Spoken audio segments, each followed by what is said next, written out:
e, de repente, nós podemos perder a nossa posição de liderança. O sucesso repentino da Netscape não passou despercebido para a Microsoft. De repente, Bill Gates entendeu não só a importância da web, como também a escala de sua própria estratégia e a necessidade de ratificá-la.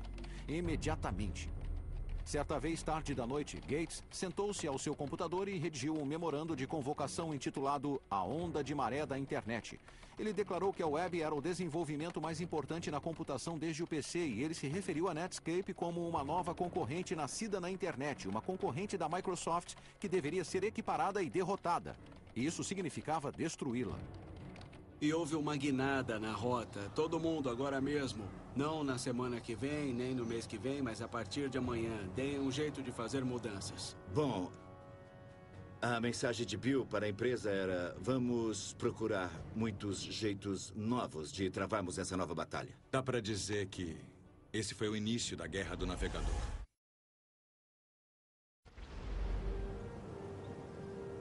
Em 1993, fora de um pequeno círculo de hackers de computadores e cientistas da pesada, a internet era desconhecida e mal amada. Mas em 1995, a situação havia mudado dramaticamente. Agora, gramas a magia e energia de um bando de engenheiros aqui no Vale do Silício, a internet estava se tornando um fenômeno em grande escala, uma tecnologia comparável em importância à televisão e à imprensa. E na liderança desse ataque estava a Netscape, com seu navegador que estava se tornando o portal de entrada da web para milhões de pessoas. A empresa tinha acabado de contratar um respeitável CEO e os lucros estavam entrando. O futuro parecia tudo cor-de-rosa, ou não. Este homem com certeza não concordava. Ele se chama Gary Rebeck, um conhecido advogado antitrust do Vale do Silício que no verão de 1995 estava se preparando para a batalha de sua vida. Como muitos outros no Vale, ele sabia que Bill Gates queria a internet e, mais do que a maioria, ele sabia, graças a uma carreira de conflitos com a Microsoft em defesa de seus clientes do Vale, que quando Gates defendia seus negócios, uma coisa era certa: havia sangue. E Rebeck tinha sido contratado pela Netscape e, na hora, ele viu que a jovem empresa havia subestimado e muito a ameaça que enfrentava.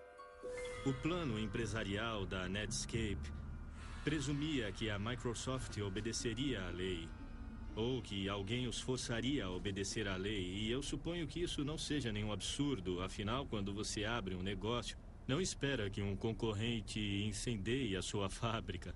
Não espera que um concorrente vá aos seus distribuidores e os ameace de falência se comercializarem o seu produto.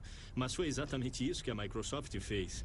O problema para a Netscape era que a Microsoft e Bill Gates tinham percebido que a jovem empresa era a principal ameaça à sua dominância continuada. Na salva de abertura de uma guerra de alta tecnologia, Gates despachou um grupo especial de enviados, incluindo Thomas Werdon, para um encontro de chefões por trás das linhas inimigas aqui, onde então era a sede corporativa da Netscape. E o resultado foi uma das reuniões mais controversas da história empresarial moderna. Sabe-se com certeza que a reunião entre a Microsoft e a Netscape aconteceu aqui, mas o que aconteceu por trás de portas fechadas ainda é assunto de muito debate. A versão da Microsoft é mais ou menos assim. Nós fomos até lá em junho de 1995 e tivemos uma discussão bem aberta com eles sobre como poderíamos trabalhar com a Netscape, como trabalharíamos com ele em servidores da web, navegadores e como daria para usar, tipo, o Microsoft Word para rodar com o software da Netscape. Foi uma discussão bem ampla, que rolou por umas 6 horas, um dia inteiro de discussões. E foi interessante, a reunião correu fácil e amistosamente. Ei, isso não parece tão ruim, mas a versão dos eventos da Netscape foi só um pouquinho diferente. Eles foram à reunião e fizeram uma oferta. E a oferta era: eu venço e talvez vocês sobrevivam. Ou eu venço e talvez vocês não sobrevivam. Basicamente, essas eram as duas escolhas. Parecia aquela cena de O Poderoso Chefão. A Netscape recebeu uma oferta que não podia recusar. Eu era um bebê, e eu e alguns dos outros garotos fomos lá, e ao estilo do Poderoso Chefão, ameaçamos a Netscape. Isso é um absurdo, é descaradamente absurdo. A Microsoft nos ofereceu $1 milhão por acesso ilimitado a toda a nossa tecnologia, e esse era um montante total da oferta. Então, essencialmente, eles disseram: compraremos toda a sua empresa por $1 milhão. Peguem ou larguem, mas se largarem, nós vamos copiar tudo o que fizerem. Eu me lembro de ter pensado na hora: se isso não é ilegal, deveria ser. Se as afirmações da Netscape fossem verdadeiras, isso significava que a Microsoft tinha infringido a lei antitrust americana, para ser exato. O objetivo da lei era restringir o comportamento de empresas detentoras de monopólios, e a maioria dos especialistas não concordava que era isso que a Microsoft tinha com o seu sistema operacional Windows.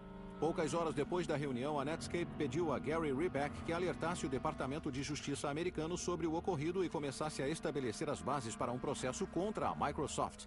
Mas Thomas Verdon farejou algo estranho. Porque a Netscape tinha um advogado antitrust. E não era um advogado qualquer, mas era o lendário Gary Reback. O cara que ficou famoso por perseguir a Microsoft por anos, tentando incitar o governo a abrir um processo contra a Microsoft. E aí, eu sabia que tínhamos sido enganados. A reunião tinha sido uma armação. Uma teoria paranoica? Sem dúvida. Na época, a Netscape era a empresa jovem de alta tecnologia do momento. Então, por que precisaria armar contra a Microsoft? Em Wall Street, analistas e banqueiros tinham começado a cantar louvores, falando do futuro brilhante que haveria se a Netscape se tornasse pública.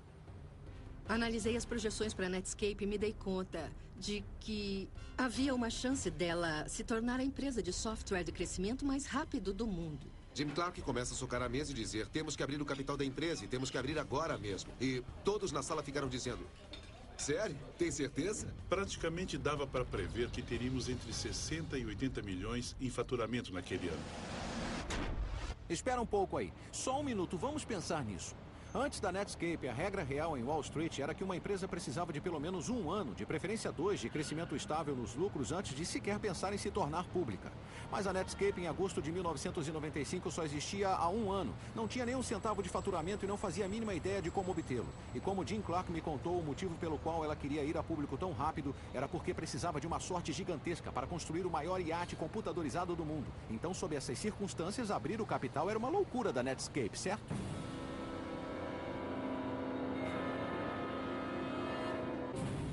Errado. Em seu primeiro dia na bolsa, as ações da Netscape subiram como um foguete, provocando um crescimento na internet que ressoaria pelo resto da década.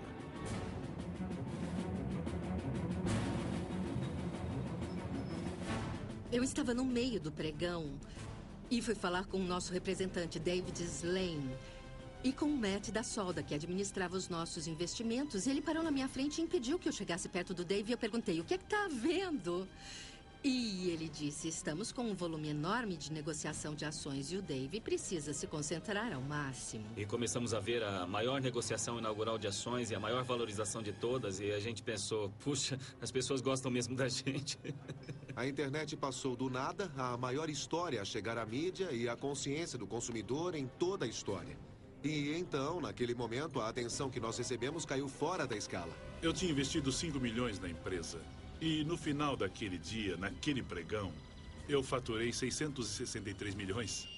O suficiente para Clark comprar o seu iate. E para a Netscape se tornar uma empresa pública com ações que valiam $120 e uma empresa com um valor de mercado de mais de 2 bilhões. Os engenheiros da Netscape, jovens na casa dos 20, agora eram nerds famosos e podres de ricos. E é claro que isso lhes subiu a cabeça.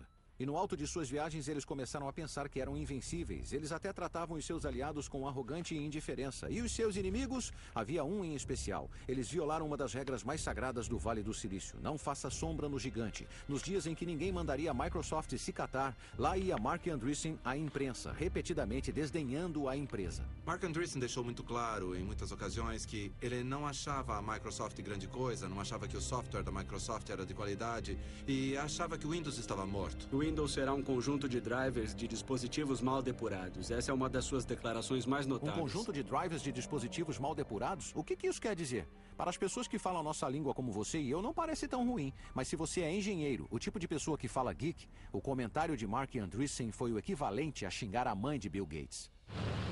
E foi o que bastou para Gates, que lançou a Microsoft numa guerra contra a Netscape.